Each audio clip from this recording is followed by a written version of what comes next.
It was morning at the circus. Hopeful mothers looked up as storks flew overhead. Each one carried a bundle holding a baby animal.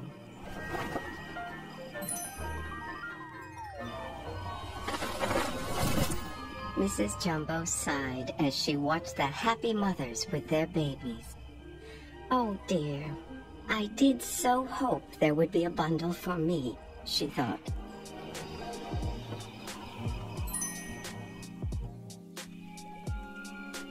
At long last, a stork flew into Mrs. Jumbo's railway car with a large bundle. It was a baby elephant.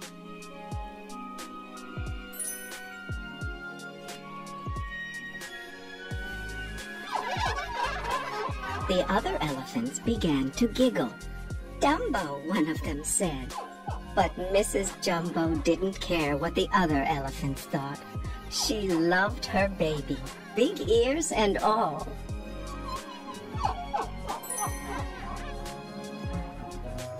The next day, a group of boys came by the circus tent.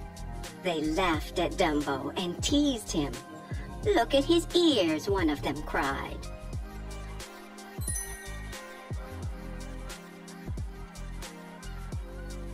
Mrs. Jumbo tried to protect her baby.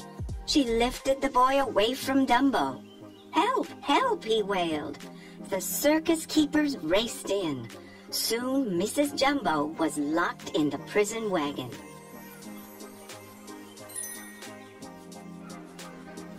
From then on, the other elephants ignored poor Dumbo. They even turned their backs on him.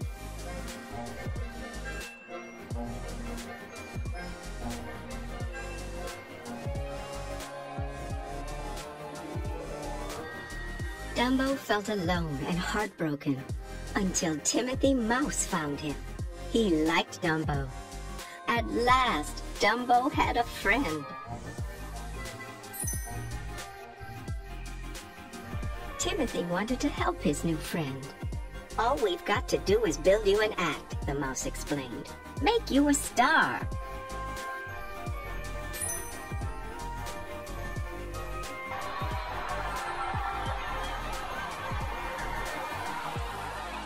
He wanted Dumbo to be the very top elephant on the pyramid, the star. Finally, the big moment came. But when Dumbo ran down the springboard, he tripped over his flapping ears. He crashed into the elephants, knocking them in every direction.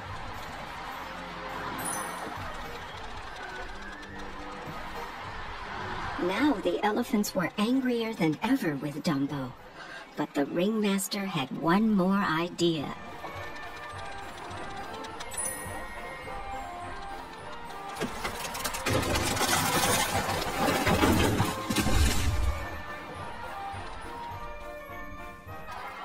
The next day, Dumbo was put in the clown act.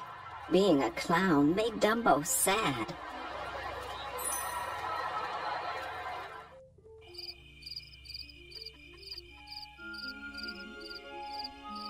The other clowns teased him, and Dumbo felt lonelier than ever.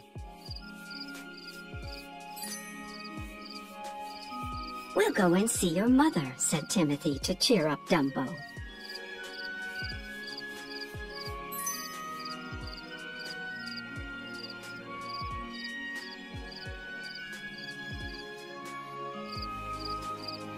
Dumbo and his mother were overjoyed to see each other. Mrs. Jumbo put her trunk through the bars of her cage and cuddled her son, singing a lullaby.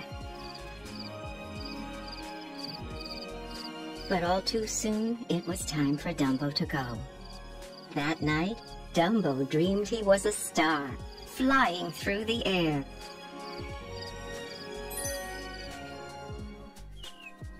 The next thing Dumbo and Timothy knew, it was morning. When they opened their eyes, they saw a group of crows looking at them. They were high up in a tree. Timothy and Dumbo wondered how they had gotten there. "Maybe you flew up," joked one of the crows. "Yes, That's it, cried Timothy. Dumbo, you flew! Your ears! They're perfect wings. The little elephant was surprised. He couldn't really fly, could he? Timothy told Dumbo to believe in himself.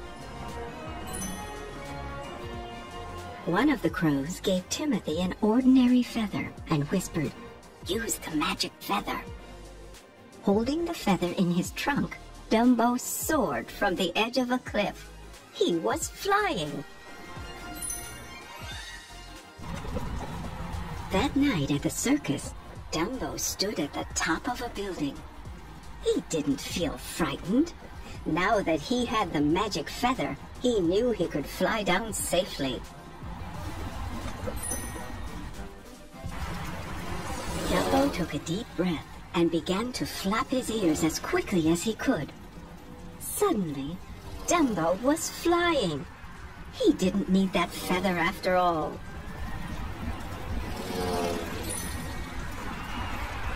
The ringmaster was amazed. He watched Dumbo swoop from the building and soar past the cheering crowds. Dumbo was a star.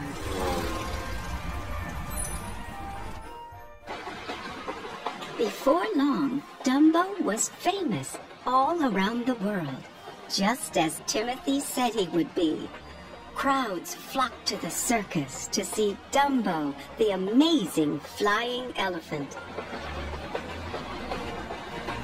The ringmaster released Dumbo's mother and gave her a special train car of her own. And Dumbo and his mother were very happy. The end.